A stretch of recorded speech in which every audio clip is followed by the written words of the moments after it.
I'm working on an ice core that's 1,000,000 years old. Scientists at the University of Maine Climate Change Institute say they are digging into what's next for our weather by carving up ice samples from around the world.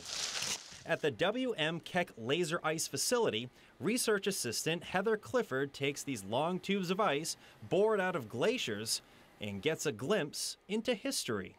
We can see the increase going up when there was leaded gasoline, and then once we put regulations on lead, you can see a drop in lead as well. A laser vaporizes the outer layer of the ice sample. That vaporized ice goes through a machine that tells Clifford exactly what was in the atmosphere at the time the ice froze. She says she's seen events like the plague go through these ice core samples and greenhouse gas levels that are higher than they've ever been in human history. Through my research of understanding ice core records, we're able to see climate variations over the past 100,000 years, and specifically over the past 150 years, we see a drastic change. That drastic change is climate change.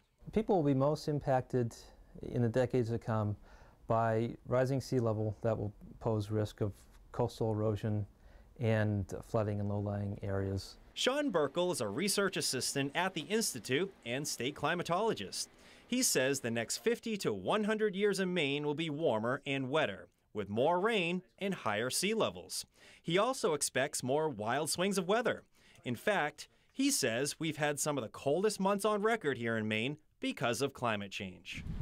February 2015, in which the statewide average temperature across Maine for the month of February was the coldest on record since 1895.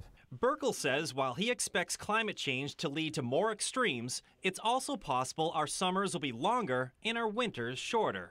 The growing season is expected to lengthen, perhaps on the order of 1 week, possibly even 2 weeks over at least the next 50 years.